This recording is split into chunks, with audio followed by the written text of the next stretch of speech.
உலகம் முழுவதும் உள்ள சன்லைஃப் தொலைக்காட்சி நேயர்களே, உங்கள் அனைவருக்கும் வணக்கம். இது நாட்டு மருத்துவம், நலம் தரும் மருத்துவம், எல்லோருக்கும் ஏற்ற பக்க விளைவுகளில்லாத பாதுகாப்பான பணச்செலவுகள் இல்லாத மருத்துவம். எளிய மருந்துகளை இந்த நிகழ்ச்சியிலே நாம் ஒவ்வொன்றாக பார்த்து பழகி பயன்பெற்று வருகின்றோம். இன்று சில மருத்துவ குறிப்புகளை நாம் தெரிந்து கொள்வோம். இந்த ஃபென்னல் என்று சொல்லக்கூடிய சோம்பு நாம் சமையலுக்கு பயன்படுத்தக்கூடியது. இந்த கொரியாண்டர் சீடு என்று சொல்லக்கூடிய தனியா, இந்த தனியா சோம்பு இரண்டையும் சம அளவு எடுத்து லேசாக வறுத்து பொடித்து சூரணித்து வைத்து கொண்டு அதனோடு போதிய அளவு வெல்லம் சேர்த்து ஒரு தேக்கரண்டி அளவு சூரணத்தை ஒரு டம்ளர் நீரில் இட்டு கொதிக்க வைத்து தீநீராக அன்றாடம் காலையிலே மாலையிலே என்று இரு வேளை பருகி வருகின்ற பொழுது இந்த ஏரோபேஜியா என்று ஆங்கிலத்திலே சொல்லப்பெறுகின்ற பெரு ஏப்பம், மிகுந்த சப்தத்தோடு அடிக்கடி வருகின்ற ஏப்பம், இப்படிப்பட்ட சூழ்நிலையை மாற்றக்கூடிய ஒரு அருமருந்தாக இந்த தனியாவும் சோம்பும் வெல்லமும் நமக்கு பயன் தரும் என்பதை இங்கே சுட்டிக்காட்ட விரும்புகின்றேன்.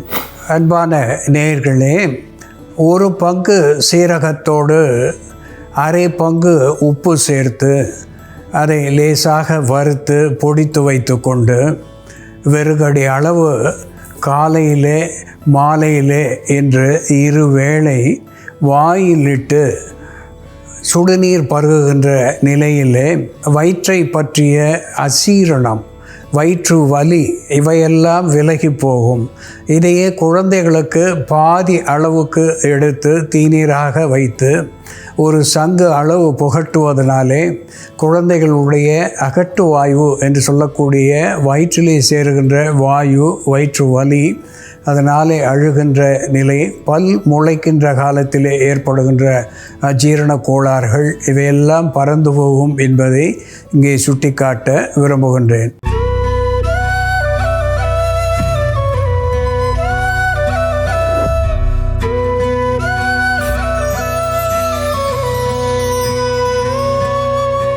அன்பான நேயர்களே, சோலனம் லைக்கோபெர்சிகம் என்று தாவர பெயராலே சுட்டப்பெறுவது, டொமேட்டோ என்று ஆங்கிலத்திலே சொல்லப்பெறுவது, தக்காளி என்று தமிழ் பெயரை பெற்றிருக்கிறது. இந்த தக்காளி சிவந்த வண்ணத்தை பெற்றிருக்கிறது. இதில் லைக்கோபீன் என்று சொல்லக்கூடிய வேதிப்பொருள், ஆன்டி ஆக்சிடென்ட் என்கின்ற மருத்துவ குணத்தை பெற்றிருக்கிறது. விட்டமின் சி மிகவும் செறிந்ததாக இதிலே விளங்குகிறது. விட்டமின் சியும் ஒரு ஆன்டி ஆக்சிடென்ட் என்கின்ற மருத்துவ குணத்தை பெற்று பல்வேறு புற்று வாராமல் தடுக்கக்கூடிய ஒன்றாக, நோய் எதிர்ப்பு சத்துவத்தை தரக்கூடிய ஒன்றாக விளங்குகிறது. டொமேட்டின் என்று சொல்லக்கூடிய வேதிப்பொருள் இதிலே அதிகமாக இருக்கிறது. ஃபோலிக் ஆசிட் என்று சொல்லக்கூடிய விட்டமின் அதிகமாக இருப்பதனாலே நரம்புகளுக்கு, மூளை நரம்புகளுக்கு பலம் தரக்கூடியதாக விளங்குகிறது. வயிற்று புண்களை ஆற்றக்கூடிய ஒன்றாக இது விளங்குகிறது. இதனுடைய விதைகள் த ப்ராஸ்டேட் கிளாண்ட் என்று சொல்லக்கூடிய விந்து கோளாறுகளுக்கு ஒரு அற்புதமான மருந்தாகி சிறுநீரக பிரச்சனைகளை சிக்கல் இல்லாமல் சரியான நிலைக்கு கொண்டு வரக்கூடிய ஒரு உணவாக இது ஆண்களுக்கு விளங்குகிறது. அதனோடு கூட இந்த ரெக்டல் கேன்சர், கொலான் கேன்சர் என்று சொல்லக்கூடிய புற்று வாராமல் தடுக்கக்கூடிய வகையிலே இந்த லைக்கோபீன் என்று சொல்லக்கூடிய ஆன்டி ஆக்சிடென்ட்டும் விட்டமின் சியும் இதிலே மிகுதியாக இருக்கிறது. பொட்டாசியம் சத்துவம் இதிலே அதிகமாக இருப்பதனாலே அளவோடு சாப்பிடுகின்ற பொழுது இந்த ஹார்ட் அட்டாக் என்று சொல்லக்கூடிய இதய அடைப்பு வாராமல் தடுக்கக்கூடிய ஒன்றாக இது விளங்குகிறது. இதிலே சோடியம் என்று சொல்லக்கூடிய உப்பு சத்துவம் இருப்பதனாலே அளவோடு இதை சாப்பிடுவதனாலே நரம்புகளுக்கு உடம்புக்கு பலம் ஏற்படுகிறது என்பது உண்மை. அதிகமாக பயன்படுத்துகின்ற பொழுது இந்த பிளட் ப்ரெஷர் என்று சொல்லக்கூடிய இரத்த அழுத்தத்தை இது உண்டாக்கக்கூடும் என்பதனாலே அளவோடு பயன்படுத்துவது என்பது நன்மை தரக்கூடியதாக விளங்கும். அன்பான நேயர்களே, இதனுடைய இலைகள் கூட ஒரு ஆன்டிசெப்டிக் என்கின்ற மருத்துவ குணத்தை பெற்றிருக்கிறது. வெளிமருந்தாக அதை பயன்படுத்துகின்ற பொழுது பூச்சிக்கொல்லியாக அது விளங்குகிறது. குறிப்பாக எறும்புகள், ஈக்கள் போன்றவற்றை துரத்தக்கூடிய ஒன்றாக இதனுடைய இலை தீநீர் என்பது புறமருந்தாகி பயன் தருகிறது என்பதையும் மறுத்தல் ஆகாது. இந்த தக்காளி எப்படி மருந்தாகிறது என்று செயல்முறையிலே பார்ப்போம் வாருங்கள். நேயர்களே, நாம் இன்னைக்கு உணவாக பயன்படுத்தக்கூடிய தக்காளியை எப்படி மருந்தாக பயன்படுத்துறது, எதற்கெல்லாம் மருந்தாக பயன்படுத்துறதுன்னு பார்க்கலாம். முதல்ல நாம் உடலில் உள்ள கழிவுகளை வெளித்தள்ளி மலச்சிக்கலை சரி செய்யக்கூடிய ஒரு மருந்து, நோய் எதிர்ப்பு சக்தியை அதிகப்படுத்தக்கூடிய ஒரு மருந்து எப்படி தயார் பண்ணுறதுன்னு பார்க்கலாம். இதற்கு தேவையான பொருட்கள்: தக்காளி பழம், மிளகு, இஞ்சி, மஞ்சள், இந்துப்பு. நம்ம நோய் எதிர்ப்பு சக்தியை அதிகப்படுத்துவதற்காக இந்த தக்காளியை இப்படி ஜூஸாக நம்ம வாரம் ஓரிரு முறை எடுத்துக்கலாம். வெயில் காலத்தில் நம்ம இதை ஜூஸாகவே குடிக்கலாம். மழைக்காலம், பனிக்காலத்தில் நம்ம கொஞ்சம் அதை கொதிக்க வச்சு சூப் மாதிரி கூட எடுத்துக்கலாம். நம்ம தக்காளியோட மிளகு 5-6 மிளகு சேர்த்துக்கலாம். அதோட இஞ்சி ஒரு துண்டு. தக்காளியில் பார்த்தோம்னா இயற்கையாகவே நம்ம உடலுக்கு நன்மை தரக்கூடிய உப்பு சத்துக்கள் அதிகமாக இருக்குது. சோடியம், பொட்டாசியம் போன்ற உடலுக்கு எனர்ஜி தரக்கூடிய உப்புக்கள் அதிகமாக இருக்கிறதுனால நமக்கு டீஹைட்ரேஷன் ஆகும் பொழுது, வெயில் காலத்தில் நீரிழப்பு ஏற்பட்டு டீஹைட்ரேஷன் ஆச்சுன்னா தக்காளி ஜூஸோட நம்ம கற்கண்டு மிக்ஸ் பண்ணியோ அல்லது தேன் மிக்ஸ் பண்ணியோ குடிக்கும் பொழுது இன்ஸ்டன்ட் எனர்ஜி கிடைக்கும். அதே போல் பெண்களுக்கு வெள்ளைப்படுதல் இருக்கும் பொழுது தக்காளி தயிரோடு சேர்த்து எடுத்துக்கும் பொழுது அவர்களுக்கு வெள்ளைப்படுதல் கம்மியாகும். இப்போ நம்ம இதோட மஞ்சள் சேர்த்துக்கலாம். மஞ்சள் ஒரு 1/4 தேக்கரண்டி அளவு. கொஞ்சமாக இந்துப்பு சேர்த்துக்கலாம். நம்ம இஞ்சி, மஞ்சள், உப்பு, மிளகு இதெல்லாம் சேர்க்கறதுனால நம்ம இதை ஜூஸாகவே எடுத்தால் கூட கோல்ட் ஆகாது, சளி பிடிக்காமல் இருக்கும். எடுத்துக்கலாம்.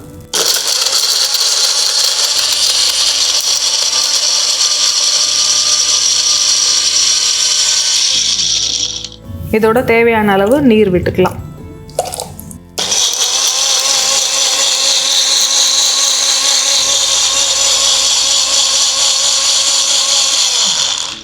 இதை நம்ம வடிகட்டாமல் அப்படியே குடிக்கலாம். நல்ல மையை அரைச்சிட்டோம்னா அப்படியே குடிக்கலாம். இதில் இருக்கக்கூடிய நார் சத்தோடு குடிக்கும்பொழுது மேக்ஸிமம் பெனிஃபிட் நமக்கு கிடைக்கும். தக்காளியில் பார்த்தோம்னா விட்டமின் ஏ சத்து, விட்டமின் சி மற்றும் விட்டமின் இ சத்து, தோலுக்கு நன்மை தரக்கூடிய எல்லா சத்துக்களும் அதில் இருக்குது. அதனால் தொடர்ந்து நம்ம தக்காளி ஜூஸாக நம்ம சமைக்காமல் பச்சையாக அப்படியே ஜூஸ் போட்டு குடிச்சிட்டு வரும்பொழுது, வீக்லி 1 or 2 குடிச்சிட்டு வரும்பொழுது தோலில் ஏற்படக்கூடிய சுருக்கங்கள் கம்மியாகும்.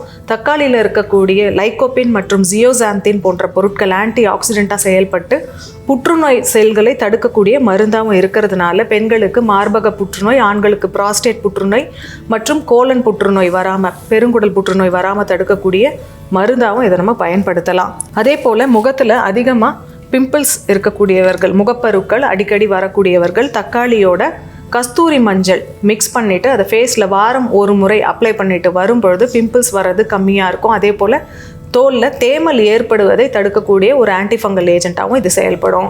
தக்காளி, இந்துப்பு, இஞ்சி, மஞ்சள் மற்றும் மிளகு சேர்ந்த இந்த பானம் வாரம் ஓரிரு முறை தொடர்ந்து பருகிட்டு வரும்பொழுது மலச்சிக்கலை போக்கக்கூடிய மருந்தாகவும், உடலில் உள்ள கழிவுகளை வெளித்தள்ளக்கூடிய மருந்தாகவும், உடலுக்கு புத்துணர்ச்சியும் நோய் எதிர்ப்பு சக்தியும் அதிகப்படுத்தக்கூடிய மருந்தாகவும் இது செயல்படும். அன்பான நேயர்களே, லைகோபெர்சிகம் எஸ்குலென்டம் என்று தாவர பெயராலே சுட்டப்பெறுவது டொமேட்டோ என்று ஆங்கில பெயரை பெற்றிருப்பது தக்காளி. இந்த தக்காளி சிவப்பு வண்ணத்தை பெற்றிருப்பதற்கு காரணம் அதிலே இருக்கின்ற லைகோபீன் என்கின்ற வேதிப்பொருள். இது ஒரு ஆன்டி ஆக்சிடென்ட் என்கின்ற வகையிலே உணவாகி புற்று வாராமல் தடுக்கின்ற ஒரு அற்புதமான மருந்தாக விளங்குகிறது. பீட்டா கெரோட்டின் என்று சொல்லக்கூடிய வேதிப்பொருளும் இதில் மிகுதியாக இருக்கிறது. அதுவும் ஒரு ஆன்டி ஆக்சிடென்ட் என்கின்ற வகையிலே பல்வேறு புற்றுநோய்களை தடுக்கக்கூடிய ஒரு மருந்தாகி திகழ்கிறது. விட்டமின் சி செறிந்ததாக விளங்குகிறது. இது நோய் எதிர்ப்பு சத்துவத்தை தருகிறது. ஃபோலிக் ஆசிட் இதில் அதிகமாக இருக்கிறது. இது இளம் தாய்மார்களுக்கு ஒரு நல்ல உணவாகி குழந்தைகளுடைய வளர்ச்சிக்கு இது பயன் தருகிறது. குறிப்பாக குழந்தைகளுடைய மூளை வளர்ச்சிக்கு இந்த ஃபோலிக் ஆசிட் ஒரு அற்புதமான மருந்தாகிறது. அதனோடு ஃபைபர் என்கின்ற நார் சத்துவம் மிகுதியாக இருக்கிறது. ஜியாசாந்தின் என்று சொல்லக்கூடிய ஒரு வேதிப்பொருளும் இதில் அதிகமாக இருக்கிறது. பொட்டாசியம், சோடியம், மெக்னீசியம் போன்ற தாது உப்புக்கள் அதிகமாக இருப்பதனாலே இது குருதி ஓட்டத்தை அதிகப்படுத்தக்கூடிய ஒன்றாக, ஹீமோகுளோபின் என்று சொல்லக்கூடிய இரும்பு சத்துவத்தை தரக்கூடியதாக, வயிற்று புண்களை ஆற்றக்கூடியதாக, கொலான் அண்டு ரெக்டல் என்று சொல்லக்கூடிய மலக்குடல், ஆசனவாய் இவற்றிலே வருகின்ற புற்றை தடுக்கக்கூடியதாக, இதில் இருக்கின்ற லைகோபீன் என்று சொல்லக்கூடிய வேதிப்பொருள் இந்த ப்ராஸ்டேட் என்று சொல்லக்கூடிய விந்து கோள புற்றை தடுக்கக்கூடிய ஒன்றாக விளங்குகிறது. இதை ஆண் பெண் இருவருக்கும் பாலருக்கும் ஏற்படுகின்ற மார்பக புற்று, விந்து கோள புற்று, ஆசனவாய் புற்று, வயிற்றிலே ஏற்படுகின்ற அல்சர் என்று சொல்லக்கூடிய குன்மம் ஆகியவற்றை போக்கி உடலுக்கு ஆரோக்கியத்தையும் பொலிவையும் தரக்கூடியதாக விளங்குகிறது. இந்த தக்காளியை விழுதாக்கி மேற்பூச்சாக பூசி வைத்திருந்து 1 மணி நேரத்துக்கு பிறகு குளிப்பதனாலே முகத்திலே ஏற்படுகின்ற சுருக்கங்கள், கரும்புள்ளிகள் இவற்றையெல்லாம் போக்கி ஒரு ஆரோக்கியத்தை தரக்கூடியதாக, இளமையான தோற்றத்தை தரக்கூடியதாக விளங்குகிறது. இங்கே தக்காளியோடு இஞ்சி, ஜிஞ்சிஃபெர் அஃபிசினேல் என்று சொல்லக்கூடிய இஞ்சி சேர்த்திருக்கின்றோம். இஞ்சியிலேயும் ஜிஞ்சரால் என்று சொல்லக்கூடிய வேதிப்பொருள் இருக்கிறது. இது வலியை போக்கக்கூடிய, வீக்கத்தை தணிக்கக்கூடிய ஒன்றாக விளங்குகிறது. பிப்பர் நைக்ரம் என்று சொல்லக்கூடிய மிளகு சேர்த்திருக்கின்றோம். மிளகு பல்வேறு இரும்பு சத்துவங்களிலே இருந்து உப்பு சத்துவங்களை மிகுதியாக பெற்றிருக்கிறது. ஒரு ஸ்டிமுலண்ட் என்கின்ற வகையிலேயும் ஒரு ஆன்டிடோட் என்கின்ற நிலையிலேயும் இந்த மிளகு பயன் தருகிறது. குர்குமின் லாங்கா என்று சொல்லக்கூடிய மஞ்சள் சேர்த்திருக்கிறோம். குர்குமின் அரோமேட்டிக்கா என்று சொல்லக்கூடிய கஸ்தூரி மஞ்சளையும் இதற்கு பதிலாக சேர்த்து பயன்படுத்துவதும் நன்மையை தரக்கூடியதாக விளங்கும். இந்த மஞ்சள், இஞ்சி, மிளகு, தக்காளி இவற்றோடு இந்துப்பு, இந்த ராக் சால்ட் என்று சொல்லக்கூடிய இந்துப்பு சேர்த்து இங்கே ஒரு பானமாக நாம் வைத்திருக்கின்றோம். இதை அன்றாடம் 2 வேளை பருகி வருகின்ற பொழுது மலச்சிக்கலை போக்கக்கூடிய ஒன்றாக விளங்குகிறது. குறிப்பாக டைப் 2 டயாபெட்டிஸ் என்று சொல்லக்கூடிய 2ஆம் நிலை சர்க்கரை நோயை மட்டுப்படுத்தக்கூடிய ஒரு பானமாக இது விளங்குகிறது. வயிற்று புண்களை ஆற்றுகிறது. புற்று எங்கும் வாராமல் தடுக்கக்கூடிய ஒன்றாக விளங்குகிறது. தாய்மார்களுக்கு ஆரோக்கியம் தரக்கூடியதாக, வளரும் குழந்தைகளுக்கு ஆரோக்கியம் தரக்கூடியதாக விளங்குகிறது என்பதை இங்கே சுட்டிக்காட்ட விரும்புகின்றேன்.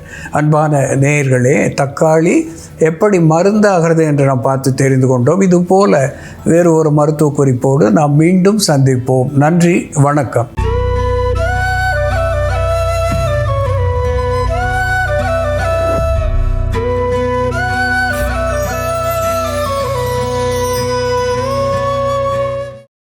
இன்னும் பல வீடியோக்களை காண சன் லைஃப் சேனலை சப்ஸ்கிரைப் பண்ணுங்க.